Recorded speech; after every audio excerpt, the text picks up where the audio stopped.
First സീനിൽ തുടങ്ങുമ്പോൾ ഒരു സാധനമുണ്ട്. അപ്പം ആദ്യത്തെ ഒരു 3-4 ദിവസം രാവിലെ ഞാൻ വരും, ഇവിടെ നിലം തുടച്ച് തുടങ്ങും, മുറ്റം അടിച്ച് തുടങ്ങും. അപ്പം ഞാൻ ഈ നിലം തുടച്ച് തുടങ്ങുമ്പോഴേക്കും ഇമാർക്ക് ഒന്ന് നടന്നാൽ മതി, ഇവനും കൂടെ നടക്കും. അതൊരു 6 ടേക്ക് പോകും, 6 ടേക്ക്. അപ്പം വേറെ ഒന്നുമില്ല, ഡയലോഗ് പോലും ഇല്ല, ചുമ്മാ നടന്നാൽ മതി. അതിനകത്ത് ഫേസ് പോലും കാണില്ല, കാല് മാത്രം, അത് തെറ്റിക്കും. വീണ്ടും ഞാൻ തുടയ്ക്കും. ആ സീനിൽ കോട്ടും സൂട്ടും വരുമ്പോ രാവിലെ വന്ന് ഇറങ്ങുമ്പോൾ രാവിലെ കുളിക്കും. നിങ്ങളുടെ ലൈഫ് ഒരു സീരിയൽ ആക്കാനാണ് പ്ലാനിങ്. ആ സീരിയലിന്റെ ടൈറ്റിൽ എന്തായിരിക്കും?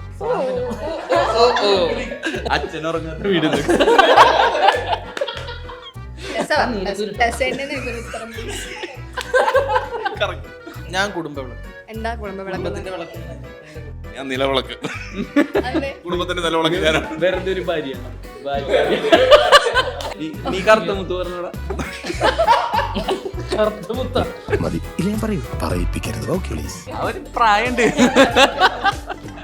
എന്നിട്ട് അനീനാ എത്രയും പെട്ടെന്ന് ജീവിയുടെ കല്യാണം വീട്ടുകാരെ പ്രായമായിട്ടില്ല. അതെന്താ പറഞ്ഞേ? ഞങ്ങളൊക്കെ വിളിക്കുന്ന വിജയ് എന്നാണ്. പിന്നെ അത് കേൾക്കുമ്പോൾ ഒരു കുളിരുണ്ട്. കണ്ടോ ഈ ഒരു പിടുത്തൊക്കെ ഉണ്ട്.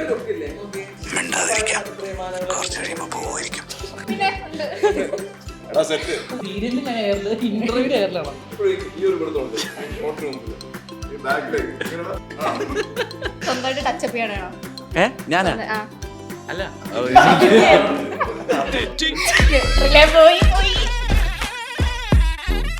Welcome to filmi beach. ഇന്ന് എന്നോടൊപ്പം ഉള്ളത് കാറ്റത്തെ കിളിക്കൂടിലൂടെ ഇനി നിങ്ങളുടെ മനസ്സിലേക്ക് കയറാൻ പോകുന്ന ഒരു കൂട്ടം ആൾക്കാരാണ്. Hello guys. ഹലോ. ഇനി കാറ്റത്തെ കിളിക്കൂടിലൂടെ ഏത് ക്യാരക്ടറാണ് നിങ്ങൾ ചെയ്യുന്നത്? നിങ്ങളുടെ റിയൽ നെയിം ഒന്ന് ഓടിച്ച് പറയാമോ? എൻ്റെ പേര് കൃഷ്ണൻ. ഞാൻ തമിഴിൽ ഭാസ്കരൻ എന്ന് പറഞ്ഞ ക്യാരക്ടർ. എൻ്റെ പേര് നവനീത് കൃഷ്ണ. ഇതില് ക്യാരക്ടർ നെയിം ഹരീഷ്. നമസ്കാരം, ഞാൻ നിതിൻ. ഇതിൻ്റെ അത് സുഭാഷ് എന്ന് പറഞ്ഞ ക്യാരക്ടറാണ് ഞാൻ ചെയ്യുന്നത്. പേര് ടെസ്സ മരിയ, ക്യാരക്ടർ നെയിം നിധി. ഞാൻ അമീൻ, ക്യാരക്ടർ നെയിം സുധീഷ്. എൻ്റെ പേര് വിഘ്നേഷ്, ചെയ്യുന്ന ക്യാരക്ടർ നെയിം നികേഷ്.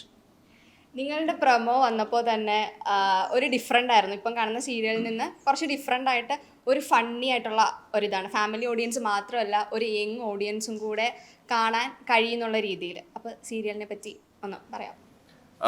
നമ്മൾ പ്രൊമോയിൽ കണ്ടത് അതിൻ്റെ ഒരു ലൈറ്റർ വേർഷനാണ്. പക്ഷേ പ്രൊമോയും സീരിയലുമായിട്ട് ഒരുപാട് വ്യത്യാസം ഉണ്ടോയെന്ന് ചോദിച്ചാൽ ഒരുപാട് വ്യത്യാസമൊന്നുമില്ല. പക്ഷേ നമ്മൾ അതിൻ്റെ ഒരു ലൈറ്റർ ഫണ്ണി എലമെൻ്റാണ് കാണിച്ചിരിക്കുന്നത്. അതിലൂടെ ഓരോ ക്യാരക്ടേഴ്സിൻ്റെയും എന്താണെന്നുള്ളത് ഒരു ചെറിയൊരു ജസ്റ്റ് കൊടുത്തിട്ടുണ്ട്. പക്ഷേ ഈ ക്യാരക്ടർ, അതായത് നായിക അനുഭവിക്കാൻ പോകുന്ന എന്താണെന്നാണ് ആ പ്രൊമോയിലൂടെ റിവീൽ ചെയ്തിരിക്കുന്നത്. പക്ഷേ നമ്മുടെ സീരിയലിനെ പറ്റി പറയുകയാണെങ്കിൽ സീരിയൽ നമ്മുടെ ലൈഫിനോടൊക്കെ ചേർന്ന് നിൽക്കുന്ന ഒരുപാട് മുഹൂർത്തങ്ങളുള്ള ഒരു സീരിയലായിരിക്കും.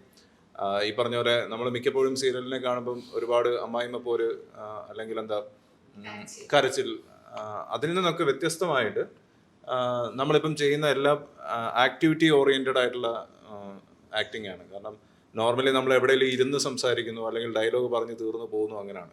പക്ഷേ ഇതിൽ നമ്മളെല്ലാവർക്കും ഓരോ ആക്ടിവിറ്റീസും കാര്യങ്ങളും ഒക്കെ ഉണ്ട്. അപ്പം നമ്മളൊരു സിനിമ കാണുന്ന പോലെ തന്നെ ഇരിക്കും. കാരണം നമ്മൾ ഈ പറയുന്ന സാധാരണ ഫിക്ഷനകത്ത് കൂടുതലും നമ്മൾ ഈ ഡയലോഗ് ഓറിയൻറ്റഡ് ആയിരിക്കും ഒന്ന്, പിന്നെ കുറച്ച് ഡ്രാമ ഉണ്ടാവും ഇതിനകത്ത്. പക്ഷേ വളരെ ലൈറ്റായിട്ട് ഡ്രാമ എന്ന് പറഞ്ഞ സാധനമൊക്കെ വളരെ കുറച്ചേ ഉള്ളൂ. പിന്നെ ഡയലോഗ് ഓറിയൻറ്റഡ് അല്ല വെച്ചല്ലേ. പിന്നെ എന്താ പറയുന്നത്, നല്ല നല്ല സിറ്റുവേഷൻസാണ്. എൻ്റെ റൈറ്റർ ഗിരീഷ് കുമാറാണ്. അദ്ദേഹം ഇപ്പം ചെയ്തുകൊണ്ടിരിക്കുന്ന പവിത്രം അദ്ദേഹം തന്നെയാണ് ചെയ്തുകൊണ്ടിരുന്നത്. ഭയങ്കര സീൻസ് എല്ലാം വളരെ നമുക്ക് അറിയാതെ ഉള്ളിലേക്ക് ഫീൽ ചെയ്യുന്ന രീതിയിലുള്ള സീക്വൻസാണ്. ഇനി നായികനോടാണ്. 5 ആണുങ്ങളുള്ള വീട്ടിലേക്ക് കയറി വരുന്നൊരു നായികയായിട്ടായിരുന്നു. പറയൂ ക്യാരക്ടറിനെ കുറിച്ച്. വളരെ അപ്രതീക്ഷിതമായി കണ്ടുമുട്ടുന്നു ഒരാളെ, അങ്ങനെ ആ വീട്ടിലേക്ക് വന്നു ചേരും എന്നാണ്. പിന്നെ ആ വീടുമായിട്ട് അഡ്ജസ്റ്റ് ചെയ്ത് പോകുന്നതാണ്. നന്നാക്കി എടുക്കുന്നുണ്ട് ഇവരെല്ലാരെയും. അതെ അതെ, പോകെ പോകെ നന്നാക്കി എടുക്കുന്നു. പറഞ്ഞോളൂ. ഒരുപാട് ഹോപ്സും ഒരുപാട് ഡ്രീംസും ഒക്കെ ഉള്ള ഒരു ക്യാരക്ടറാണ് അദ്ദേഹത്തിൻ്റെ. അപ്പം അദ്ദേഹത്തിൻ്റെ ഡ്രീം മുടക്കാനായിട്ടൊരു സാഹചര്യം വരുമ്പോഴേക്കും ആ സാഹചര്യത്തിൽ ഇവൻ സുധീഷ് രക്ഷകനായിട്ട് എത്തുന്നു. പിന്നെ യാദൃശ്യമായിട്ട് ഇദ്ദേഹം ഞങ്ങളുടെ വീട്ടിലേക്ക് വരുന്നു. അപ്പം അവിടെ ഉണ്ടാകുന്ന കുറച്ച് കാര്യങ്ങളും അതിനെ ചുറ്റിപ്പറ്റിയുള്ള കാര്യങ്ങളുമാണ് ഈ സീരിയലിൻ്റെ ഒരു ബേസിക് ത്രെഡ് എന്ന് പറയുന്നത്.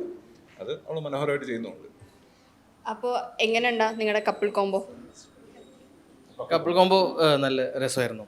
അതായത് ടെസ ആദ്യമായിട്ടാണ് വരുന്നത്. അപ്പം ഞാനും എന്താ പറയുക തുടക്കമാണ്. അപ്പോൾ ടെസയ്ക്ക് എനിക്ക് ടെസയിലൂടെ ഞാൻ എൻ്റെ ഫസ്റ്റ് സീരിയലിനകത്തുള്ള ഒരു ആ മീനെ ഞാൻ കാണുന്നുണ്ട്. ടെൻഷൻ ഉണ്ട്, എന്ത് ചെയ്യണമെന്ന് അറിഞ്ഞുകൂടാ, ഒരു മാർക്കിൽ നിൽക്കാൻ പറഞ്ഞത് എങ്ങനെയാണെന്നുള്ളത് അറിഞ്ഞുകൂടാ. അപ്പോൾ അത് കാണുമ്പോൾ എനിക്ക് ഭയങ്കര ഒരു ഞാൻ പഴയ കാലഘട്ടത്തിലേക്ക് പോയിട്ട് അപ്പോൾ അന്ന് ഇതേപോലെ എൻ്റെ സീനിയേഴ്സ് നേരത്തെ നിഞ്ചായിട്ട് വേറൊരു ഇതിൽ പറഞ്ഞത് എൻ്റെ സീനിയേഴ്സ് എനിക്ക് ഗൈഡ് ചെയ്ത് തന്നത് എൻ്റെ മൈൻഡിൽ കിടപ്പുണ്ട്. അപ്പോൾ ആ ഒരു രീതിയിലൂടെ ഞാൻ ടെസയ്ക്ക് ഇങ്ങനെ ഓരോ കാര്യങ്ങൾ പറഞ്ഞു കൊടുക്കുമ്പോൾ അത് കാണുമ്പോൾ അത് ടെസ നന്നായിട്ട് ചെയ്യുന്നുണ്ട് കേട്ടോ, നന്നായിട്ട് പാലിക്കുന്നുണ്ട്. പാലിക്കാൻ പറഞ്ഞ നമ്മളൊരു സജഷൻ അല്ലെങ്കിൽ ഒരു സാധനം നമ്മളോട് ചോദിക്കും, ഇത് ഇങ്ങനെയാണോ അങ്ങനെയാണോ. അപ്പോൾ ആ ഒരു എക്സ്പീരിയൻസ് നല്ല രസമായിരുന്നു. പിന്നെ കൂടുതൽ സീൻസ് ഒന്നും ആയിട്ടില്ല, ഷൂട്ടിംഗ് നടന്നുകൊണ്ടിരിക്കുകയാണ്. 35 വർഷത്തിലേറെ അഭിനയിക്കുന്ന സീനിയേഴ്സ് ഉണ്ട്, 10 വർഷത്തിലേറെ അഭിനയിക്കുന്നവരുണ്ട്. ഒരുപാട് നാളായിട്ട് ഇൻഡസ്ട്രിയിൽ നിൽക്കുന്നവരുടെ കൂടെ അഭിനയിക്കുമ്പോഴത്തേക്കും പഠിക്കാൻ പറ്റുന്നുണ്ടോ? എനിക്ക് അങ്ങനൊരു ഡിഫറൻസ് ഫീൽ ചെയ്തിട്ടില്ല. സീനിയേഴ്സ് അങ്ങനെ തന്നിട്ടില്ല എനിക്ക്. വന്നപ്പോൾ തന്നെ ഭയങ്കരമായിട്ട് കമ്പനിയായി. എതിർച്ചേട്ടനാണെങ്കിലും ഇതിഞ്ഞേട്ടനാണെങ്കിലും ആ ഒരു ഇത് കാണിച്ചിട്ടില്ല. അപ്പോൾ അതുകൊണ്ട് എനിക്ക് ഭയങ്കര കംഫർട്ടബിൾ ആയിട്ട് നിന്ന് ചെയ്യാൻ പറ്റുന്നു. കാണിച്ചില്ല എന്നേ പറഞ്ഞു. അപ്പോൾ അതുകൊണ്ട് എനിക്ക് ഭയങ്കര ഈസി ആയിരുന്നു ചെയ്യാൻ വേണ്ടി. പിന്നെ കറക്റ്റായിട്ട് പറഞ്ഞു തരും എന്താ ചെയ്യേണ്ടത്, എങ്ങനെ ചെയ്യുന്നത്. എൻ്റെ ഫസ്റ്റ് സീരിയലാണ്. അപ്പോൾ കറക്റ്റ് പറഞ്ഞു തരും, എടാ ഇങ്ങനെയാണ് ചെയ്യേണ്ടത്, ഇങ്ങനെ ചെയ്ത് തന്നെ. അപ്പോൾ ശരി മനസ്സിലാവുന്നുണ്ടല്ലോ, അത് വലിയ കാര്യം. എങ്ങനെയുണ്ടായിരുന്നു? എനിക്കങ്ങനെ ഒരു മാസത്തിൽ കൂടുതലായി ഷൂട്ടിംഗ് നടക്കല്ലേ, ഇതുവരെയുള്ള ക്യാരക്ടർ എങ്ങനെയുണ്ട്? എൻ്റെ ക്യാരക്ടർ ബേസിക്കലി ഒരു മെക്കാനിക്കാണ്. മെക്കാനിക് ഭയങ്കര എല്ലാവരോടും പുച്ഛവും ദേഷ്യവും അങ്ങനത്തെ ഒരു ഡിഫറെൻറ്റ് ക്യാരക്ടറാണ്. പിന്നെ ഇവരുടെ ഒപ്പമൊക്കെ അഭിനയിക്കാൻ എനിക്ക് അങ്ങനെ തോന്നിയിട്ടില്ല. ഇപ്പോൾ ചേട്ടൻ പറഞ്ഞ പോലെ തന്നെ ഞങ്ങളൊരു ഫാമിലി പോലെയാണ്. അപ്പോൾ ഞങ്ങൾക്ക് എന്തും ഷെയർ ചെയ്യുക, എന്ത് കാര്യങ്ങളും. അപ്പം നമുക്കത് ഒരു സീൻ കിട്ടിയാലും അത് ഞങ്ങൾ ഒന്ന് വർക്കൗട്ട് ചെയ്ത് അത് അങ്ങനെ ചെയ്യാം ഇങ്ങനെ ചെയ്യാം എന്നൊക്കെ പറയുമ്പോൾ അടിപൊളിയാണ്. പിന്നെ യദു ചേട്ടൻ്റെ ഒക്കെ പോലെ ഉള്ള ഒരു ആർട്ടിസ്റ്റിൻ്റെ ഒപ്പൊക്കെ ഒന്ന് വർക്ക് ചെയ്യാന്ന് പറഞ്ഞാൽ തന്നെ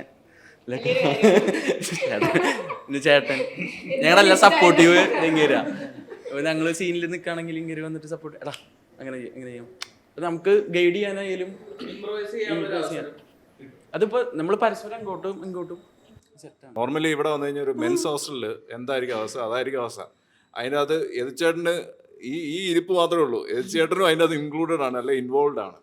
അപ്പോൾ ആ ഒരു വൈബ് എന്തായാലും കാണുന്ന ഓഡിയൻസിനും കിട്ടും. ഈ പറഞ്ഞ പോലെ നമുക്ക് എല്ലാവർക്കും അങ്ങോട്ടും ഇങ്ങനെ ഒരു പരസ്പരം ബോണ്ട് വരുമ്പോഴാണല്ലോ ആ ക്യാരക്ടേഴ്സിന് ഒരു ഡെപ്ത് വരുന്നത്.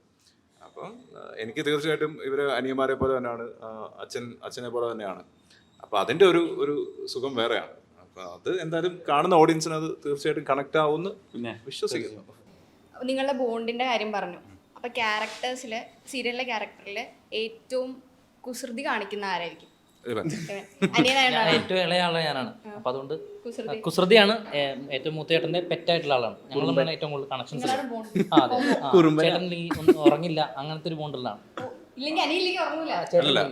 ചേട്ടൻ ഇല്ലാതെ അവൻ ഉറങ്ങില്ല, അങ്ങനത്തെ ഒരു ബോണ്ട് ഉണ്ട് ഞങ്ങൾ തമ്മിൽ. ബാക്കിയുള്ളവരുടെ ഉണ്ട്, എന്നാലും ചേട്ടൻ്റെ ഉള്ളിൽ സ്നേഹമുണ്ട്. പക്ഷെ അത് പരസ്പരം അങ്ങോട്ടും ഇങ്ങോട്ട്. ഇതിന്റെ ബേസിക് ഞങ്ങൾ അമ്മയില്ലാതാണ് വളർന്നിരിക്കുന്നത്. അപ്പം ഞങ്ങൾക്ക് അങ്ങനെ റിലേറ്റീവ്സോ അങ്ങനെ ആരുമില്ല. അപ്പം ഞങ്ങൾക്ക് അങ്ങനെ ഒരു വാംത്തൊന്നും അങ്ങോട്ടും ഇങ്ങോട്ടും പ്രകടിപ്പിക്കാൻ അറിയില്ല. എല്ലാവർക്കും ഉള്ളിൻ്റെ ഉള്ളിൽ അങ്ങോട്ടും ഇങ്ങോട്ടും ഒരു പരസ്പര സ്നേഹവും കാര്യങ്ങളൊക്കെ ഉണ്ട്. അതാണ് ഇദ്ദേഹം വന്നു കഴിയുമ്പോഴേക്കും പുറത്ത് വരുന്നത്. അതാണ് അതിൻ്റെ ഒരു പുറത്ത് വരും എന്തായാലും. വരണമല്ലോ. ഞങ്ങൾ ഈ 5 പേര് അച്ഛനടക്കം 5 പേർക്കും 5 തരത്തിലുള്ള ക്യാരക്ടറൈസേഷനാണ്. അപ്പോൾ എന്നെ പോലെ സിമിലർ ആയിട്ടുള്ള ഒരാളില്ല. ഇവന്റെ കുറുമ്പും കാര്യങ്ങളും അത് ഓരോരുത്തർക്കും ഓരോ രീതിയിലുള്ള ക്യാരക്ടറാണ്. ശരിക്കും ഒരു ഫാമിലിയിലുള്ള 4 ആൺമക്കളുണ്ടെങ്കിൽ എങ്ങനെയായിരിക്കും? അതെ. അപ്പൊ ആ ഒരു രസം ഇപ്പൊ നിങ്ങളുടെ വീട്ടിൽ ഇപ്പൊ എന്റെ ചേട്ടനും ചേച്ചിക്കും ഞാൻ കാണുന്ന കുറെ കാര്യങ്ങൾ ഇപ്പൊ അവരുടെ വീട്ടിൽ നിന്ന് ഇതിലേതെങ്കിലും ഒരുത്തൻ നിങ്ങളുടെ ഫാമിലിയിൽ ഒരാളായിട്ട് റിലേറ്റ് ചെയ്യാൻ പറ്റും. അതാണ് ഇതിന്റെ ഒരു രസം എന്ന് പറയുന്നത്. അപ്പൊ കാണുന്ന പ്രേക്ഷകർക്ക് എന്റെ വീട്ടിലുള്ള ഒരു സംഭവം ഇത് അവനെ പോലെ ഉണ്ടല്ലോ എന്നുള്ളൊരു തോന്നല്. അത് തന്നെയാണ് ഞങ്ങളുടെ ഒരു വിശ്വാസം. ആ ഒരു കോൺഫിഡൻസ് ആണ് ഞങ്ങൾക്ക് ഉള്ളത്. നിങ്ങളുടെ ക്യാരക്ടർ അല്ലാണ്ട് ഈ സീരിയലിൽ നിങ്ങൾക്ക് ഇഷ്ടമായ വേറൊരു ക്യാരക്ടർ? ഞാൻ പറയുമ്പോൾ അച്ഛൻ്റെ ക്യാരക്ടറാന്ന് പറയും. അച്ഛൻ്റെ ക്യാരക്ടറിൽ ഒരുപാട് രസമുള്ള സാധനങ്ങൾ ചെയ്യാനായിട്ടുണ്ട്. അത് ചേട്ടൻ ചെയ്യുന്ന പോലെ നമുക്ക് ചെയ്യാൻ പറ്റില്ല. പക്ഷെ എന്താ പറയുക, അതൊരു ഒരുപാട് സാധ്യതകളുള്ളൊരു ക്യാരക്ടർ, ചെയ്ത് ഫലിപ്പിക്കാൻ ഒരുപാടുള്ളൊരു ക്യാരക്ടറാണ്.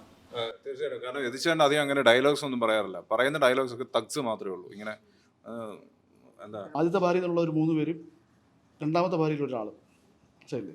ഭാര്യമാരൊന്നുമില്ല. ഇയാൾ ജയിലിലൊക്കെ കിടന്നിട്ട് ഇയാൾ തിരിച്ചു വന്ന ഒരാളാണ്. കുടുംബമൊന്നും നോക്കിയിട്ടില്ല. ഈ മൂത്ത മോൻ്റെ ഒരു കാരുണ്യം കൊണ്ടാണ് ഈ വീട് കാര്യങ്ങളൊക്കെ നടന്നു പോകുന്നത്, ശരിയല്ലേ? അപ്പോൾ ഇയാളുടെ ഒരു ക്യാരക്ടറിൽ തന്നെ എല്ലാം ഉണ്ട്, ശരിയല്ലേ? ആരെയും മൈൻഡ് ചെയ്യാതെ ഇങ്ങനെ സ്വന്തം കാര്യങ്ങളൊക്കെ മാത്രം നോക്കി വീട്ടിലുണ്ടാക്കുന്ന ഭക്ഷണം മാത്രം മറ്റുള്ളവർ കഴിച്ചോ ഇല്ലയോ ഒന്നും അറിയേണ്ട കാര്യമില്ല. ഇയാൾ ഭക്ഷണം കഴിക്കുക, അയാൾക്ക് രണ്ടെണ്ണം അടിക്കുക, അങ്ങനെ നടക്കുന്ന ഒരു അച്ഛൻ, ശരിയല്ലേ? അപ്പോൾ അതിനകത്ത് ആ ക്യാരക്ടറിലുണ്ടല്ല. അല്ല, പക്ഷേ എതിച്ചേട്ടൻ അത് ഭയങ്കര സിംപ്ലിഫൈ ചെയ്ത് പറയുന്ന കേട്ടോ. എന്ന് വെച്ച് കഴിഞ്ഞാൽ എതിച്ചേട്ടൻ്റെ ആ ക്യാരക്ടറിലെല്ലാം ഉണ്ടെന്ന് പറയുമ്പോഴും പെർഫോമൻസിലാണ് അത് മൊത്തം നിൽക്കുന്നത്. ഫോർ എക്സാമ്പിൾ, അതിനകത്ത് ഡയലോഗിലൊന്നും അല്ല പറഞ്ഞ് ഫലിപ്പിക്കുന്നത്. ഇപ്പം ഞാൻ ഉണ്ടാക്കി വെക്കുന്ന ഫുഡ് വന്നിട്ട് ഇവർക്ക് വേണ്ടിയും കൂടെ ഉണ്ടാക്കി വെച്ചിരിക്കുന്ന ഫുഡാണെങ്കിൽ അതൊന്നും നോക്കാതെ വന്ന് കഴിക്കുമ്പോൾ എതിച്ചേട്ടൻ ഇടുന്ന കുറച്ച് സാധനങ്ങളുണ്ട്, അവിടെയാണ് ആ ക്യാരക്ടർ നിൽക്കുന്നത്. അപ്പം അത് എതിച്ചേട്ടൻ അത് ഭയങ്കര സിംപ്ലിഫൈ ചെയ്ത് കുറച്ച് പറഞ്ഞാണ് കേട്ടോ, അതങ്ങനെ അല്ല. കൂടെ നിൽക്കുമ്പോൾ കൂടെ നിന്ന് ചേട്ടൻ്റെ കൂടെയുള്ള സീനിനകത്ത് ചേട്ടനോട് ഞാൻ പറഞ്ഞിട്ടില്ല, ഞാൻ പറയുകയാണ്. അതായത് റിഹേഴ്സലിൻ്റെ സമയത്ത് ചേട്ടൻ അതുവരെ ഡയലോഗ് പറയുമ്പോൾ പ്രോംപ്റ്റ് ചെയ്യുമ്പോൾ നോർമലി നമ്മൾ റിഹേഴ്സലിന് ഡയലോഗ് പ്രോംപ്റ്റ് ചെയ്യും. ടേക്ക് എന്ന് പറയുമ്പോൾ ചേട്ടൻ്റെ ചില കയ്യിലൊരു വിറയിൽ ഈ സാധനമൊക്കെ വരുമ്പോൾ എൻ്റെ ഉള്ള കോൺഫിഡൻസ് പോകും, അത് ഒരുമിച്ചുള്ള സീൻസ്. അപ്പം അത് എല്ലാവർക്കും അനുഭവം, ചേട്ടനോട് എല്ലാവർക്കും അനുഭവം ഉണ്ടായിട്ടുണ്ടാവും. എനിക്ക് അങ്ങനെ തന്നെയാണ്. റിഹേഴ്സലിന് ചെയ്യുന്ന റിഹേഴ്സലില്ല, നമ്മൾ ഈ ഡയലോഗ് പ്രോംപ്റ്റ് പഠിക്കുമ്പോൾ ഇവർ സാധനം ചെയ്യും. അപ്പോൾ നമ്മൾ അത് പ്രതീക്ഷിച്ചാണ് ടേക്കിൽ നിൽക്കുന്നത്. അപ്പം എന്നോട് പലപ്പോഴും പറഞ്ഞിട്ടുണ്ട് ഡയറക്ടർ, എടാ അവരഭിനയിക്കുന്നത് നീ അഭിനയിക്കുക, ഞാനിവർ അഭിനയിക്കണം കണ്ടോണ്ടിരിക്കുന്നത്, ഞാൻ ഫ്രെയിമിലുണ്ട് അവരോടൊന്ന് പറയും, എടാ നീ കൂടെ അഭിനയിക്കുക, നീ തൊള്ളല്ലേ, ഞാൻ നോക്കി നിൽക്കും. ഇവർ ചെയ്യണം രസമാണ്, അപ്പോൾ അതിന് കൊള്ളാം, ആ സെറ്റപ്പിൽ നിൽക്കും ഞാൻ.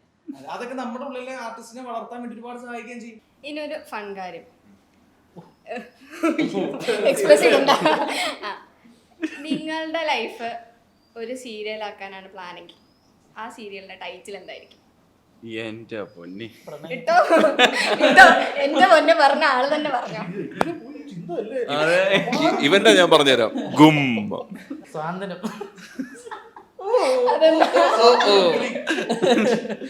സാന്ത്വനം ആഗ്രഹിക്കുന്ന കുട്ടി, അച്ഛനുറങ്ങാത്ത വീട്.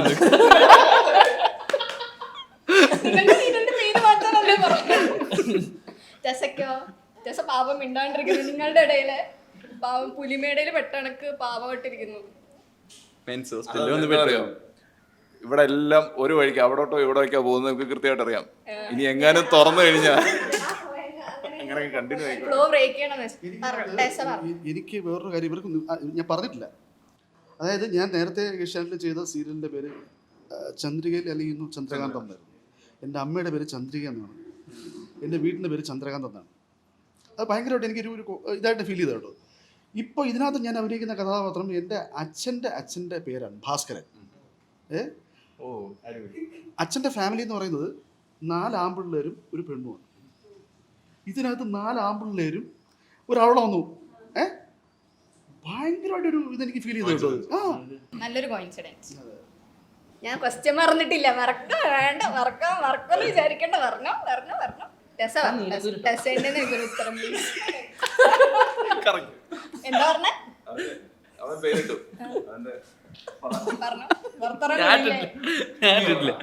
അല്ല, നീലക്കുയിൽ ഇപ്പൊ സീരിയലുണ്ടല്ലോ ഇരിക്കും, നീലക്കുയിൽ കഴിഞ്ഞു. അത് എന്റെ ഫസ്റ്റ് സീരിയൽ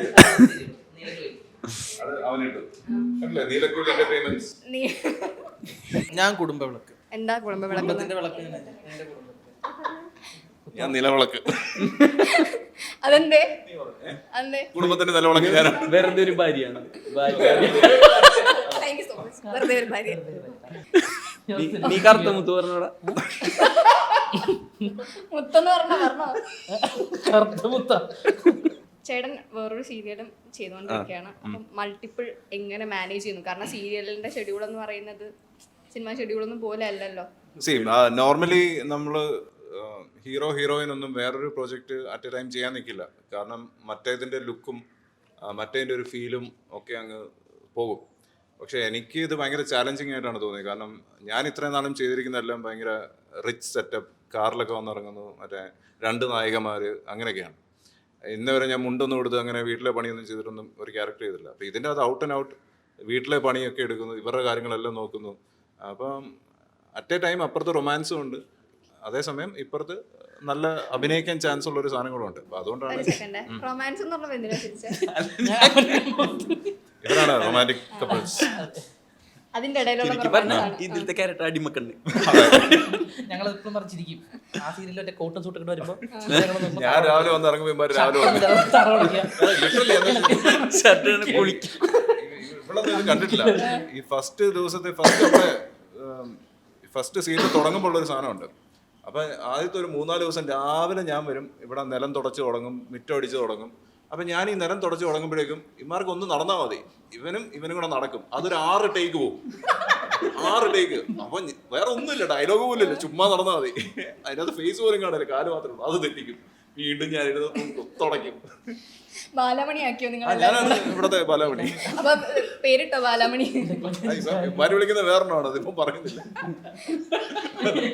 ഏറ്റവും കൂടുതൽ ടേക്സ് എടുക്കുന്ന ആരായിരിക്കും കൂട്ടത്തില്? സ്വയമായിട്ട് അഭിനയിച്ച് എല്ലാവരും എടുക്കുക. എനിക്ക് സ്ലാങ് കയറി വരുമ്പോ ഇവിടെ എന്താ ട്രിവാൻഡ്രം സ്ലാങ് ഉള്ള ഫാമിലി ആയിട്ടാണോ അഭിനയിക്കുന്നത്? എന്റെ നാടായിട്ട് കാണിക്കുന്ന ട്രിവാൻഡ്രമാണ്, പക്ഷെ അങ്ങനെ സ്ലാങ്ങും കാര്യങ്ങളൊന്നും നമ്മൾ പിടിച്ചിട്ടില്ല എല്ലാവരും. അപ്പൊ ഒരു ഫാമിലിയിൽ തന്നെ പല സ്ലാങ് ഉള്ള ആൾക്കാരാണോ? ബേസിക്കലി ഡിഫറെന്റ് ഞാൻ പഠിച്ചത് വേറെ ജില്ലയിലാണ്. ചേട്ടനോട് ചേട്ടൻ പറഞ്ഞ കണക്ക് 12ാമത്തെ വയസ്സ് തൊട്ട് അഭിനയിക്കാൻ തുടങ്ങിയ ഒരാളാണ്. അവിടെ നിന്ന് സിനിമ, സീരിയൽ എല്ലാം ഇങ്ങനെ അഭിനയിച്ച് ഇവിടെ എത്തി നിൽക്കുമ്പോഴത്തേക്കും ചേട്ടൻ എന്താ ഈ സീരിയൽ ഫീൽഡിൽ ഒരു വ്യത്യാസം തോന്നുന്നത്? കുറച്ച് മെച്ചൂർഡ് ആയതിനു ശേഷം പിന്നെ അങ്ങോട്ട് കൂടുതലും ഞാൻ ടെലിവിഷനിലായിരുന്നു ചെയ്തുകൊണ്ടിരുന്നത്. സിനിമകൾ വളരെ കുറവായിരുന്നു. പക്ഷേ ഞാൻ എന്താ പറയുക, ഓരോന്നും പുതിയ പുതിയ പാഠങ്ങളാണ്, പുതിയ പുതിയ അനുഭവങ്ങളാണ് ചെയ്യുന്നത്.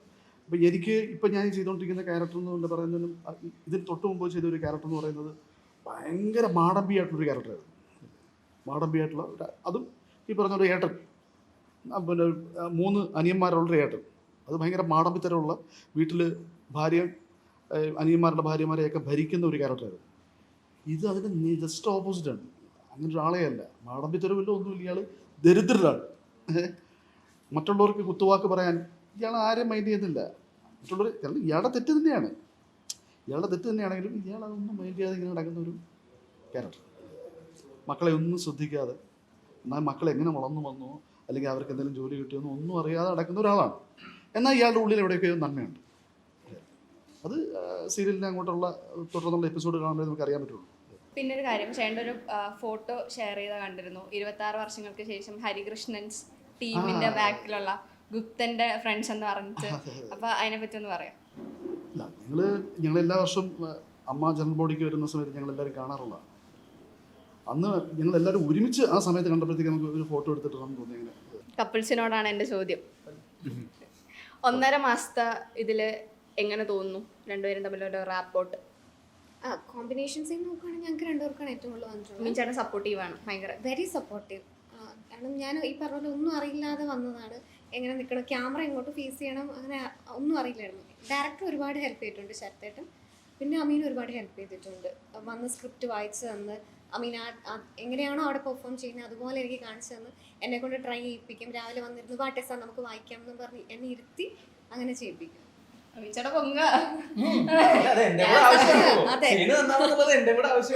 അതുകൊണ്ട് രാവിലെ വരെ കഷ്ടപ്പെടും എനിക്ക് വേണ്ടി. ഇതില് ആരെങ്കിലും ഏതെങ്കിലും സീൻ ചെയ്തിട്ട് ഭയങ്കരമായിട്ട് നിങ്ങൾക്ക് ഇംപ്രസ്ഡ് ആയിട്ടുണ്ടോ? ഇത് ചേട്ടൻ്റെ കാര്യം പറഞ്ഞു അല്ലാതെ. ഇപ്പം ഫസ്റ്റ് ഡേ നമ്മൾ ഷൂട്ട് ചെയ്യുന്നിടത്ത് നിന്ന് നമ്മളൊരു 9th ഡേ ഒക്കെ എത്തിക്കഴിഞ്ഞപ്പോഴേക്കും അത് കൃത്യമായിട്ട് നമുക്ക് അറിയാം, നമ്മൾ ചെയ്യുന്നതിൻ്റെ ഒരു എക്സ്ട്രാ സാധനം അവൻ തിരിച്ച് തരുമെന്നുള്ള കാര്യം ഇപ്പം അറിയാം. മറ്റത് അങ്ങനെയല്ല, ഇതിങ്ങനെ ചെയ്ത് കഴിഞ്ഞാൽ അവന് തിരിച്ചു തരില്ലല്ലോ, അപ്പം നമ്മൾ അണ്ടർ പ്ലേ ചെയ്യണം. ഇപ്പം കാണുന്ന ഓഡിയൻസിന് ചിലപ്പോൾ ഇവനായിരിക്കും നാച്ചുറൽ ആക്ടർ. ഇപ്പം ഞാനും ഇവനും അമീനും സംസാരിക്കാറുണ്ട്. ഇപ്പം എതിച്ചേട്ടൻ ഭയങ്കര നാച്ചുറൽ ആക്ടറാണ്. ഞങ്ങളുടെ കാര്യത്തിൽ അങ്ങനെയല്ല, നമ്മൾ നിൽക്കുമ്പോഴേക്കും ചിലപ്പോൾ നമ്മൾ മാത്രം ഔട്ടായിട്ട് നിൽക്കും.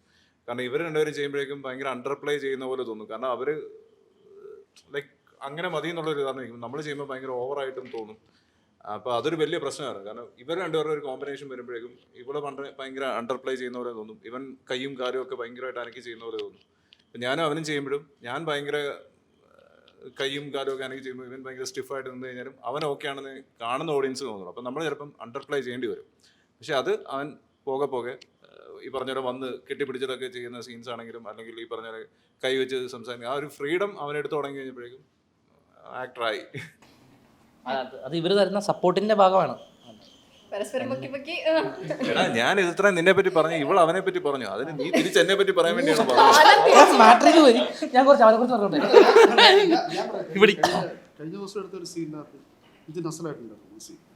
Thank you. അത് എന്താ അറിയുക, ഇതിപ്പോൾ നമ്മൾ ചെയ്ത് തുടങ്ങിയിട്ടല്ലേ ഉള്ളൂ. നമ്മൾ ഇങ്ങനെ പതുക്കെ പതുക്കെ ഇങ്ങനെ ഓരോരോ സീനുകൾ നമ്മൾ ചെയ്ത് വരുമ്പോഴേ ഓരോ ആൾക്കാരും നമ്മൾ എന്താ പറയുക അങ്ങനെ അപ്പോഴേ നമുക്ക് അറിയാൻ പറ്റുള്ളൂ കൂടുതൽ മനസ്സിലല്ലേ. അപ്പോൾ കഴിഞ്ഞ ദിവസം എടുത്ത സീൻ എന്ന് പറയുന്നത് ഭയങ്കര ഇയാൾ പോയിട്ടുണ്ടാക്കുന്ന ഒരു പ്രശ്നത്തിന് എല്ലാത്തിനും സമാധാനം പറയേണ്ട ഒരാളാണ് ഈ മകൻ, ഇല്ലല്ലേ. ഇവർക്കെല്ലാവരും വയലൻ്റ് ആവും, ഇവരൊക്കെ പെട്ടെന്ന് ദേഷ്യപ്പെടും. അച്ഛൻ ഇപ്പം ഇയാളെ ഇവിടെ ആ രീതിയിൽ ദേഷ്യപ്പെടുന്നവർ ഈ മകൻ മാത്രമാണ്, മൂത്ത മകൻ മാത്രമാണ് അച്ഛനെ എന്തൊക്കെയാണെന്ന് പറഞ്ഞാലും അച്ഛനല്ലേ എന്ന് ഫീൽ ചെയ്യുന്നത്. ഇയാൾ പോയി ഉണ്ടാക്കുന്ന ദുരിതങ്ങൾക്കെല്ലാം പോയി മറുപടി പറയേണ്ട ഇവനാ. അപ്പം ആ സീൻ നമുക്ക് അല്ലെങ്കിൽ എൻ്റെ കൈ കയറി കൊണ്ടിട്ട് മുറിയും ചെയ്തു. അത് സംഭവം എന്താ വെച്ചാൽ ഞാൻ നോക്കുമ്പോൾ ഞാൻ ഉച്ച വരെ അവിടെ ഒരു വലിയ ജംഗ്ഷനിൽ ഷൂട്ട് ചെയ്യുന്നുണ്ടെങ്കിൽ, ഒരു ചായക്കട ഷൂട്ട് ചെയ്യുന്നുണ്ടെങ്കിൽ, അപ്പം ഒരു 10-12 ആർട്ടിസ്റ്റ് ഉണ്ട്. അപ്പോൾ എതിച്ചേട്ടനെ എല്ലാവരും എടുത്ത് ഇങ്ങനെ പിടിച്ചു നമ്മൾ ഈ പിടിക്കുമ്പോഴേക്കും ഭയങ്കര കാര്യമായിട്ടാണ് പിടിക്കുന്നത്. അപ്പം രാവിലെ തൊട്ട് എതിച്ചേട്ടനെ എല്ലാവരും എടുത്തിട്ട് ഒലച്ചുകൊണ്ടൊക്കെ ഇരിക്കുന്നത്. അപ്പോൾ 2 ക്യാമറ വെച്ചിട്ടുണ്ട്. അപ്പോൾ എൻ്റെ മൈൻഡിൽ ഒറ്റ പറഞ്ഞോളൂ, ഈ ഫസ്റ്റ് ടേക്കിൽ ഇത് ശരിയായിട്ടില്ലെങ്കിൽ വീണ്ടും ഈ ഒരു അതൊരു ലെങ്തി സീനായിരുന്നു, ഭയങ്കര സ്ട്രെച്ചിലുള്ള ഒരു ഷോട്ടുമായിരുന്നു. അപ്പോൾ അത് എങ്ങനെയും ശരിയാക്കിയിട്ട് എതിച്ചേട്ടനെ അവിടെ നിന്ന് രക്ഷിച്ചുകൊണ്ട് വരണമെന്നുള്ളത് മാത്രമേ ഉണ്ടായിരുന്നുള്ളൂ ഉദ്ദേശം. അതിനിടയിൽ പിടിച്ചു കൂട്ടത്തിൽ എൻ്റെ നഖം കയറി കണ്ടിട്ട് ഇവിടെ നല്ലോണം മുറിഞ്ഞു വെച്ചാൽ ഞാൻ ഉച്ച സമയമായതുകൊണ്ട് നല്ലോണം ബ്ലീഡ് ഉണ്ടായിരുന്നു, നല്ലോണം ബ്ലീഡ് ചെയ്തു ആ സമയത്ത്. അല്ല പക്ഷെ ആ സീൻ ഞാൻ പറഞ്ഞു വന്നതെന്ന് വെച്ച് കഴിഞ്ഞാൽ ആ സീനിൽ പിന്നെ അവസാനം പറയുന്ന ഡയലോഗൊക്കെ ഉണ്ടല്ലോ, അത് വല്ലാതെ ഫീൽ ചെയ്യും. അത് നന്നായി ചെയ്യുകയും ചെയ്തില്ലേ. എനിക്കൊന്ന് കൂട്ടത്തില് 4 പേരിലെ നടുക്കഷ്ണം വരെ നിങ്ങൾ 2 പേരായിരിക്കും അല്ലേ? ഞാൻ മൂന്നാമത്. കൊമ്പൻ. എന്നാ കൂട്ടത്തിലെ കൊമ്പൻ പറയൂ, എങ്ങനെയാണ് കൊമ്പൻ സീരിയലിലെന്ന്? സീരിയലല്ല, നീ ജീവിതത്തിൽ എങ്ങനെയാണെന്ന് ആദ്യം പറ. ആ സീരിയലിലാണോ ഫൺ, ജീവിതത്തിലാണോ ഫൺ? സീരിയലില് ഫണ്ണല്ല, ഭയങ്കര റഫായിട്ട്. സീരിയലില് എൻ്റെ ക്യാരക്ടർ ഭയങ്കര റൂഡാണ് ഈ സീനി, പക്ഷെ ഞാൻ ബേസിക്കലി ഫണ്ണാണ്. ഭയങ്കര സ്ട്രെസ് ബസ്റ്റേഴ്സ് ആണ് ഇവർ രണ്ടുപേരും. എന്താണെങ്കിലും നമുക്ക് എത്ര ടെൻഷൻ ഉണ്ടെങ്കിലും ഇവന്മാരൊക്കെ ചെന്ന് കഴിഞ്ഞാൽ എന്താ ചേട്ടാ അപ്പോ എന്ന് പറഞ്ഞിട്ട് നമ്മളങ്ങ് കയറ്റി വിടും. അങ്ങനെ ഒരു ഗുണം ഇവർ രണ്ടുപേരുണ്ട്. അതൊരു വലിയ പോസിറ്റീവ് തിങ് ആണ്. ഒരു ലൊക്കേഷൻ എങ്ങനെ ഉണ്ടാവുന്ന ഭയങ്കര കഞ്ഞുണ്ടെന്ന് ഫൺ പേഴ്സൺ ഷൈ പേഴ്സൺ ആയല്ലോ. ക്യാരക്ടർ പഠിക്കുന്നത്. അല്ലല്ല അല്ല എനിക്ക് ഇങ്ങനെ പറയുമ്പോൾ എനിക്ക് പറയാൻ ആക്ച്വലി ഞങ്ങൾ ഈ എന്നെ നോക്കി പറയാനാണ് ബുദ്ധിമുട്ട്. അല്ല ഇവന്റെ ക്യാരക്ടർ ഉണ്ടല്ലോ ഈ സീരിയലില് ഇപ്പം ചെയ്യുന്ന ക്യാരക്ടർ, അപ്പൊ അതിന്റെ അത് ഭയങ്കര മസിലൊക്കെ പിടിച്ചു. ഇപ്പൊ ഇരിക്കുന്നു നോക്കി ഇങ്ങനെ ഏജില് ഇതല്ല കുഞ്ഞ്. എത്ര വയസ്സ്? എനിക്ക് 25 ആവണം.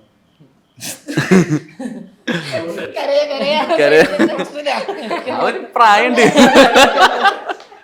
എന്നിട്ട് അനീന ഇവനാണ് ഏറ്റവും വലിയ കോമഡി. ഇപ്പൊ ഈ പറഞ്ഞ പോലെ ഞാനും ഇവര് നമുക്ക് പെട്ടെന്ന് റിലേറ്റ് ആവും കാര്യങ്ങള്, കണക്ട് ആയി ഇരുന്നിട്ട് ഞങ്ങൾ തന്നെ ഇരുന്നിട്ട് ചിരിക്കും. അപ്പൊ ഞങ്ങൾ ഫസ്റ്റ് സ്റ്റാർട്ട് ചെയ്യും, എന്നിട്ട് അടുത്ത ആൾക്ക് വിടും. അപ്പൊ അങ്ങനെ എല്ലാത്തിനും ഞങ്ങളെ സപ്പോർട്ട് ചെയ്യുന്നത് ഇങ്ങനെയാവും. ചളിയാണെങ്കിലും എന്താണെങ്കിലും എന്തെങ്കിലും കൗണ്ടർ ഇട്ട് കഴിഞ്ഞാൽ അതിന് സപ്പോർട്ട് ചെയ്യാൻ അങ്ങനെ ഉണ്ട്. അത് ഇവിടെ ചിരി ഇങ്ങനെ ജസ്റ്റ് പറ്റാണ്ട് അയാള് ചിരിക്കും. പിന്നെ ഒരു ദിവസം ഞങ്ങൾ ഉച്ച തൊട്ട് സീനിന്റെ ഇടയിൽ ഉച്ച തൊട്ട് ചിരിച്ചു തുടങ്ങിയിട്ട് ഒരു 1.5 മണിക്കൂർ കഴിഞ്ഞിട്ട് ഞാൻ ചിരി നിർത്തിയത്. ജീവിതത്തിൽ ആദ്യമായിട്ട് അത്രയും ചിരിക്കുന്നത്. വണ്ടർഫുൾ ആയിരുന്നു. പറഞ്ഞു വരുമ്പോ പിന്നെ ആ ട്രാക്കിൽ അങ്ങനെ പോവും. ഷോട്ട് എടുക്കാൻ പറ്റില്ല. ഷോട്ടിന്റെ ഇടയ്ക്ക് നിൽക്കുമ്പോഴായിരിക്കും കോമഡി. ബാക്ക് ടു ആ ക്യാരക്ടർ പിടിക്കുമ്പോഴേക്കും അങ്ങനെ ചിരി പൊട്ടെന്ന് പറഞ്ഞാൽ ഞാൻ അവിടെ രക്ഷപ്പെടും.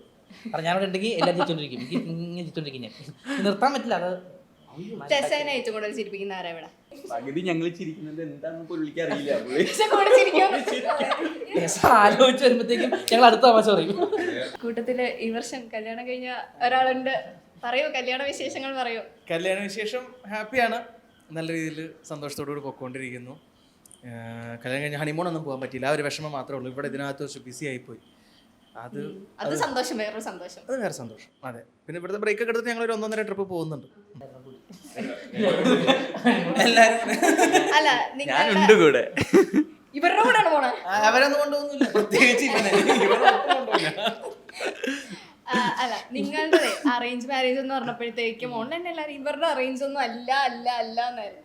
എങ്ങനെ അറേഞ്ച് മാരേജ് തന്നെയാണ് പറഞ്ഞിട്ട് ആരും വിശ്വസിക്കുന്നില്ലെങ്കിൽ ഞാൻ എന്ത് ചെയ്യാനാ? ആക്ച്വലി ഒരു യാദൃശികമായിട്ട് സംഭവിച്ചതാണ്. ഞങ്ങൾക്കൊരു മ്യൂച്വൽ ഫ്രണ്ട് ഉണ്ട്. അപ്പോൾ അവൾ ത്രൂ വന്നൊരു ആലോചനയാണ്, പ്രപ്പോസലാണ്. അവൾ എൻ്റെ വീട്ടിലും സംസാരിച്ചു, ഇവളുടെ വീട്ടിലും സംസാരിച്ചു. എനിക്കും കല്യാണം നടക്കാതെ ഇങ്ങനെ ഇരുന്നുകൊണ്ടിരിക്കുകയാണ്, പ്രായം ഇങ്ങനെ കൂടിക്കൊണ്ടിരിക്കുന്നു. അവൾക്കും അറ്റ് ദ സെയിം കേരളത്തിൽ ആൺകുട്ടികൾ ഇപ്പോൾ നേരിടുന്ന ഏറ്റവും വലിയ പ്രശ്നം. ഏറ്റവും ആൺകുട്ടികൾ മാത്രമല്ല പെൺകുട്ടികളും എൻ്റെ ഒരു കല്യാണം കഴിക്കണമെന്ന് തോന്നുന്നു. എത്രയും പെട്ടെന്ന് ജീവയുടെ കല്യാണം വീട്ടുകാരെ ജീവ ആ പ്രശ്നം നേരിടുന്നുണ്ട്. ഇല്ല, എനിക്ക് കല്യാണം കഴിക്കാൻ പ്രായമായിട്ടില്ല. പ്രായമായിട്ടില്ല, ഓക്കെ ഫൈൻ. അയ്യോ അതെന്താ പറഞ്ഞേ? ആതിര എന്ന് പറയുന്ന ഫ്രണ്ടാണ് എൻ്റെ വീട്ടിലും അവളുടെ വീട്ടിലും സംസാരിച്ച് ഇപ്പോൾ രണ്ടുപേരും കല്യാണം ആലോചിക്കുന്നുണ്ട്. സോ എൻ്റെ ക്യാരക്ടറും അവൾക്ക് ഇഷ്ടപ്പെട്ടു. ഡയാനയെ ഓൾറെഡി അറിയാം. അപ്പോൾ രണ്ടുപേരും മാച്ച് മേക്കിംഗ്, അതാണ് കറക്റ്റ് വേർഡ്, മാച്ച് മേക്ക് ചെയ്തിട്ട് ഞങ്ങളുടെ കല്യാണം നടന്നു. കല്യാണം എല്ലാവരും മടങ്കൽ എല്ലാവരും വിളിച്ചു. ഒരാൾ ഒഴികെ ബാക്കി ആരും വന്നില്ല. ആ ഒരാളോട് ഞാൻ എന്നും കടപ്പെട്ടിരിക്കും, മിസ്റ്റർ നിതിൻ ചേട്ടൻ. തീർച്ചയായിട്ടും പിന്നെ സാഹചര്യം മൂലമാണ്, അത് വേറെ കാര്യം. നിങ്ങൾക്കൊന്നും ഞാൻ മാപ്പ് തരൂല. മാപ്പില്ല. ഇവൻ തൃശ്ശൂരാണ് ഇവന്റെ വീട്. ഇവിടുന്ന് ഒരു അരമണിക്കൂർ മതി എന്റെ വീട്ടിലേക്ക്. എന്താ പോവാത്തെ? എനിക്കൊരു മീറ്റിംഗ് ഉണ്ടായിരുന്നു. പക്ഷെ ഞാൻ എന്തറിയോ, ചേട്ടന്റെ കല്യാണത്തിന് മീറ്റിംഗ് അമീൻ ബ്രോ അയച്ചെന്ന വെഡിങ് അത് കാർഡ് ഞാൻ നോക്കിയില്ല, അതിലത്തെ ടൈം. ഞാനാണ് ഇവരെ പോയി പിക്ക് ചെയ്യാന്ന് പറയുന്നത്. ഉച്ചക്ക് ഞാൻ 1 മണിയാകുമ്പോൾ വിളിച്ചു, 4 മണിയാകുമ്പോൾ ഞാൻ അവിടെ എത്തും. ഇന്നാണോ കല്യാണം, രാവിലെ കഴിഞ്ഞില്ലേ എന്നൊക്കെ. എന്നിട്ട് വൈകിട്ട് ഞാൻ പറയാം, എടാ ഞാൻ ഒരു 5 മണിയാകുമ്പോൾ അതൊരു 5 മണിയാകുമ്പോൾ വരും, നിന്നെ വന്ന് പിക്ക് ചെയ്തോളാം. തൃശ്ശൂർ വിളിക്കും. എന്തിനാണെന്നറിയോ, പോകുന്ന വഴിക്കൊന്ന് വിളിച്ചിട്ട് നോക്കോളാം. അപ്പുറം ഇപ്പുറം സോഫ ഇട്ട് കുറ്റം പറയില്ല, പരിപാടിയായോ? കല്യാണത്തിന് അന്ന് എൻ്റെ അടുത്ത് പറഞ്ഞു ഞാൻ വരാൻ നോക്കാം എന്നൊക്കെ പറഞ്ഞു. കല്യാണത്തിന് പിറ്റേ ദിവസം രാവിലെ സ്റ്റോറി ഇട്ടേക്കണം, Goa chilling with husband in Goa എന്നൊക്കെ പറഞ്ഞു. അവള് ഗോവയിൽ അത് പിന്നെ ഇനി അങ്ങോട്ട് കണ്ടിന്യൂസ് ഷൂട്ടാന്ന് അറിയാലോ. കല്യാണം കഴിഞ്ഞാണോ? 1+ years. ഓ സോ യങ്. ശരിക്കും പറഞ്ഞാൽ ആരും വന്നില്ല, നീഞ്ചേട്ടൻ മാത്രമേ വന്നുള്ളൂ. ഞങ്ങൾ തമ്മിലുള്ള ബന്ധം ഒരു ഈ സീരിയലിൽ വന്നിട്ടുള്ള ഒരു ബന്ധമൊന്നുമല്ല. ഇവൻ ആദ്യം ഒന്ന് കല്യാണം കഴിച്ചപ്പോഴേക്കും അതിന്റെ തലേദിവസം ഞാൻ ഫോൺ വിളിച്ചിട്ട് ഇവന്റെ ഫോട്ടോസ് വേറൊരു സീരിയലിൽ അയച്ചു കൊടുക്കാൻ വേണ്ടി വിളിച്ചിട്ട് ഇവൻ എന്നെ അറിയിച്ചില്ല. ഞാൻ പിറ്റേ ദിവസം നോക്കുമ്പോഴേക്കും ഇവന്റെ ഫീഡ് നിറച്ച് മറ്റേ കല്യാണം. ഞാൻ ഇപ്പൊ വീട്ടിലൊക്കെ ഇരുന്ന് പറയുവാണേ, ഇവനിപ്പോ കല്യാണം കഴിച്ചു, ഇവനെ രാത്രിയും കൂടെ വിളിച്ചതാണല്ലോ. ഇനി ഒന്നിന്റെ റിയൽ ലൈഫ് ക്യാരക്ടർ, നിങ്ങളുടെ റിയൽ അല്ലെങ്കിൽ സീരിയലിലുള്ള ക്യാരക്ടർ, ഒരാള് മറ്റൊരാളുടെ മാനർ സെൻസിനെ കാണിച്ചു തരണം, ബാക്കി എല്ലാരും കൂടെ ഗസ് ചെയ്യണം. ഞാൻ ഇവന്റെ കാണിച്ചത് പറയല്ലേ നമ്മളെങ്ങനെയാണ് ഗസ് ചെയ്യുന്നത്? ഞങ്ങളൊക്കെ വിളിക്കുന്ന വിജയ് എന്നാണ്. ഇവനത് കേൾക്കുമ്പോ ഒരു കുളിരുണ്ട്. തളപതി വിജയ് കണ്ടോ, ഈ ഒരു പിടുത്തൊക്കെ ഉണ്ട്. പഴയ മറ്റു പ്രേമാനകളൊക്കെ പിന്നെ എടാ സെറ്റ് ഉണ്ട്. അയ്യോ, മാത്യൂസിനാണ് ഇപ്പം വിജയന്റെ ഇതായിട്ട് പറയുന്നത്. ഇനിയിപ്പോ മാറി പറയോ സീരിയൽ ഇറങ്ങുമ്പോഴത്തേക്കും? സീരിയലിൽ ഞാൻ കയറില്ല, ഇന്റർവ്യൂ കയറിലാണ്. അല്ല കളിയാക്കാൻ പറയണ അല്ല, മേ ബി സൈഡിൽ നോക്കുമ്പോഴത്തേക്കും പഴയ വളരെ തുള്ളാതെ വിജയനെ കാണാൻ ചെന്നൈക്ക് വരെ പോയി. മീശ്വരെന്ന് മേടിച്ച വിജയ് 144p വിജയ്. മറ്റേ വേറെ ആളുണ്ടല്ലോ വിജയന്റെ ഒരു ഫാൻ. 144p ഇല്ലെന്നാ പറഞ്ഞത്. അതിൽ താഴെയാണ് 3GB. അല്ല കാണിച്ചില്ല. ഇനി അമീൻ ചേട്ടനെ ആരെങ്കിലും കാണിക്കോ? ഞാൻ ഈ ഒരു പിടുത്തോണ്ട്. എന്തുണ്ട് പിന്നെ എന്താ അറിയോ, അമ്മീൻ രാവിലെ വന്നിട്ട് ഭയങ്കര ഡയറ്റിലായിരിക്കും. അപ്പൊ രാവിലെ ഷുഗർ വേണ്ട, മറ്റേ ഇത്രയും ഫുഡ് മതി, ഇതൊക്കെ കഴിഞ്ഞിട്ട് വൈകിട്ട് 4 മണിയാകുമ്പോഴേക്കും നല്ല ചൂട് കടി വരും. മറ്റേ ഏത്തക്കാപ്പം, മറ്റേ ബോണ്ട, ഇതൊക്കെ ചാടി അങ്ങ് വീഴും. ഞാൻ ഇതിനാണോ നീ രാവിലെ തൊട്ട് മറ്റേ ഷുഗർ കട്ട് ചായ കുടിച്ചിട്ട് നിറയെ എണ്ണക്കടി കഴിക്കും? ഉച്ചക്കത്തെ ഫിഷ് ഫ്രൈ പോലും ഒഴിവാക്കി കളയുക. ഇതെല്ലാം കഴിഞ്ഞിട്ട് വൈകിട്ട് ഒരു 5 മണിയാകുമ്പോഴേക്കും ചാടി ഒരു വീഴ്ചയുണ്ട്. നവനീതിനോ? അത് സിമ്പിൾ സിമ്പിൾ എപ്പോഴും ഈ ഒരു പിടുത്തമുണ്ട് ഷോട്ടിന് മുമ്പില് ബാക്കിലേക്ക് കാണിക്കൂ കാണിക്കൂ. സ്വന്തമായിട്ട് ടച്ചപ്പ് ചെയ്യണോ? ഞാനാ അല്ല പോയി പോയി. ഇനി നിതിൻ ചേട്ടനെ പോരട്ടെ. പിന്നെ എ- ഇങ്ങനെ ചേട്ടന്റെ ഒരു മാനർസ് എപ്പോഴും ഇത് ചേട്ടൻ ചെയ്യുന്ന ചേട്ടന് ഒരു manners. ഇടക്കിടക്ക് ചേഞ്ചിങ് ആണ്. ഇതിന് ഭയങ്കര കാമായിട്ട് ഇനി അനങ്ങാണ്ടിരിക്കുള്ളൂ. അതെ എന്താ പറയുക എതിച്ചേട്ടൻ ഞങ്ങളോട് കൂടി വഷളാവുന്നുണ്ടെന്ന് വിചാരിച്ചിട്ട് കുറച്ച് ഗ്യാപ്പ് ഇട്ട് നിൽക്കുകയാണെന്ന്. നിങ്ങളെല്ലാവരും ഇത്ര നേരം ചെലവഴിച്ചതിന് താങ്ക് യു. കാരണം കാറ്റത്തെ കിളിക്കൂടെ എന്ന് പറയുമ്പോൾ എല്ലാവരുടെയും ഒരു ഫേവറേറ്റ് സിനിമ കൂടിയാണ്, അതുപോലെ തന്നെ ഫേവറേറ്റ് സീരിയൽ ആവട്ടെ. ഞങ്ങളെല്ലാവരും നല്ലൊരു പ്രൊഡക്റ്റുമായിട്ടാണ് വരുന്നത്. ഒരു നോർമൽ സബ്ജക്റ്റിൽ നിന്ന് മാറിയിട്ട് ഒരു റെലവൻസ് ഉള്ള ഒരു കഥയുമായിട്ടാണ് ഞങ്ങൾ വരുന്നത്. അപ്പം തീർച്ചയായിട്ടും നിങ്ങളുടെ ഒരു സപ്പോർട്ട് ഉണ്ടെങ്കിൽ മാത്രമേ അതും ഒരു ഇപ്പം പോകുന്ന ഒരു രീതിയിൽ നമുക്ക് മുമ്പോട്ട് പോകാൻ പറ്റുള്ളൂ. എപ്പോഴും ആളുകൾ നമ്മളെ കംപ്ലൈൻറ്റ് പറയുന്നൊരു കാര്യമാണ് ഈ സീരിയലിൽ ഭയങ്കര നാടകീയതയാണ്, അല്ലെങ്കിൽ ഭയങ്കര എന്താ പറയുക ഓവറായിട്ട് ഡ്രസ്സപ്പ് ചെയ്യുന്നു, ഓർണമെൻറ്റ്സ് ഇടുന്നു.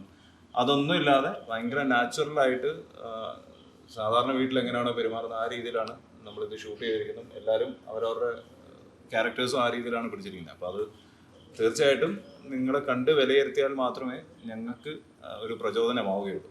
തീർച്ചയായിട്ടും നവംബർ 10 മുതൽ നമ്മുടെ സ്വന്തം ഏഷ്യാനെറ്റിൽ കാറ്റത്തെ കിളിക്കൂട് നിങ്ങളുടെ മുമ്പിലേക്ക് എത്തുകയാണ്. പുതിയ ഒരു കൂട്ടം ആളുകളുണ്ട്. ഇദ്ദേഹം മാത്രമല്ല ഒരു വേറെ 3 നായികമാരുണ്ട്. ഇദ്ദേഹത്തിനുണ്ട് എനിക്കുണ്ട്, ഉണ്ട്. അപ്പോൾ അവരെ എല്ലാവരും നിങ്ങൾ തീർച്ചയായിട്ടും ഏറ്റെടുക്കണം. പ്രത്യേകിച്ച് നമ്മുടെ നിധി. അപ്പോൾ ഞങ്ങൾ ഒരിക്കൽ കൂടി പറയുന്നു, കാണാൻ മറക്കരുത് കാറ്റത്തെ കിളിക്കൂട്. വൈകിട്ട് രാത്രി 8 മണിക്ക് നിങ്ങളുടെ സ്വന്തം ഏഷ്യാനെറ്റ്. Thank you.